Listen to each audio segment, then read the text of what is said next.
Matt, as we know, the FA Cup offers the opportunity for players to create memories. What are some of your memories of the FA Cup as a player? Good and bad, I think.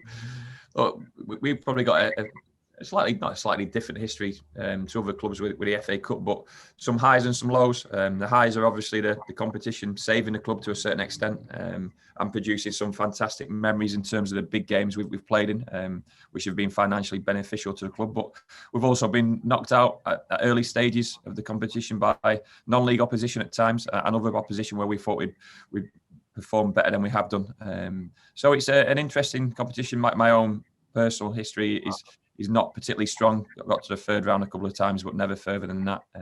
So we'll be looking to not put down a marker this weekend, but to go and be competitive at Bradford.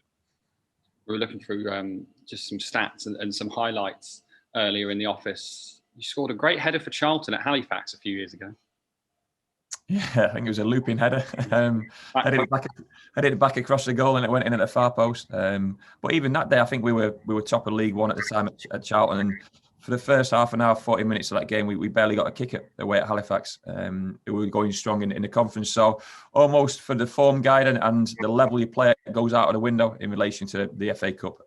But as it is this weekend, we're at the same level as Bradford at the moment. So there shouldn't be too many surprises in relation to personnel and the team set up for both groups. And the fact that we've played each other first game of the season as well knows that we know the personnel to a certain extent. So one to look forward to, one to relish. Hopefully there'll be a good crowd there.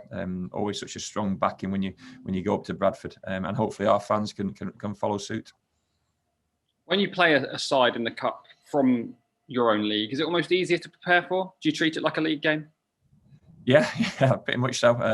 Said on a previous call with the press, we've done nothing different this week apart from use a different set of footballs. So that's been our only difference. We're still preparing for the game exactly like any other. And the fact that we've watched them in recent weeks and we know their personnel from early on in the season makes it a little bit easier than playing maybe a non-league opposition or a team from a higher league who you don't know too much about. So no real difference to our normal preparation this week. I imagine you've seen clips from their game against Forest Green last weekend. Really good, strong home performance there. It gives us an idea of what we can expect. Yeah, definitely. And Forest Green are the form and the top team in our level at the moment. So to see him play as well as he did last weekend and probably be disappointed he didn't win that game convincingly, which he probably deserved to in relation to the chances, shows where they're at. Always a difficult test, of course it is. But one we have to look forward to it and nothing to fear in relation to the spectacle, which is a game of football. Nothing to fear in relation to what we can and can't produce. We've just got to control our bodies and our minds, and hopefully the lads are in a good place in relation to their mindset at the moment. Winning games of football does an incredible thing to young players and certainly to our group at the moment. And they seem to be in a good place, and we want that to continue. But we know what's at stake this weekend. Obviously, we were at the training ground on Tuesday for that friendly against Bournemouth. How did the squad come through that? And obviously, great to see Jack Sparks back as well.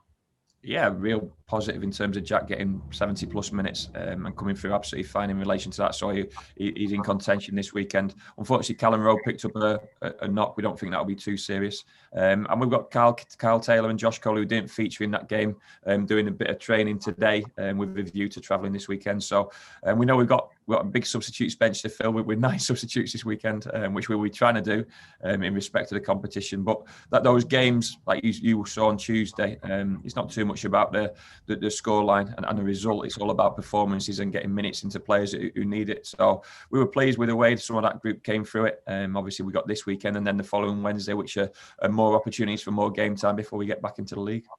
And you mentioned on an earlier call there, Sam Stubbs in training with a view to perhaps the Bristol Rovers game next week? Yeah, look, he's trained Tuesday, Thursday. Probably this weekend falls a little bit too soon. But we'll see how he reacts to what he's done. A couple of tough days this week. But that's the next one until the end of the month, when I think we've got a 23s game at the end of the month. So in terms of opportunities, we see next Wednesday as a game, not just for Sam, but for some of the players who've not featured as much recently to get more game time and get some more minutes. So we'll assess Sam over the weekend, and if he's fit enough and able to do so, he might get some game time on Wednesday evening. And finally, then, we haven't sort of had an opportunity in the last week to catch up about this since the training ground vote. Obviously, the result that we were all after, and I imagine you're thrilled.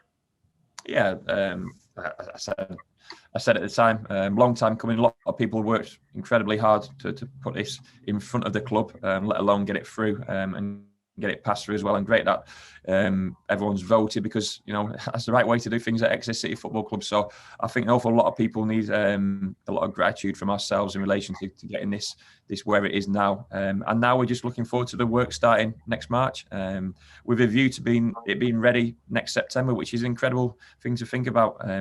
If we're a month into next season and we've got a new training ground building in place and functional and working as well, will be something to really look forward to. So we know that feels a long way off right now, but at this moment in time, everything's in place and ready for the work to commence in March time next year, and we'll certainly be looking forward to that, and that will give not only the players and the staff a bit of a boost, but I think the football club as well, because hopefully our fans will be able to see it. You did a time lapse of this stand, that was an incredible thing to watch, and the progress of it being demolished and then built up again, and I'm sure you'll do the same at the training ground. So the fans will get to see firsthand what's been done, and what it entails as well, and what's been put in place in terms of the working rooms, the changing rooms, the showers, the gym, the canteen, video analysis, and the physio's room. And they'll get a feel for what it's like on a daily basis, coming to work at Exeter City Football Club. So the club's in such a strong position off the back of what was passed through last week.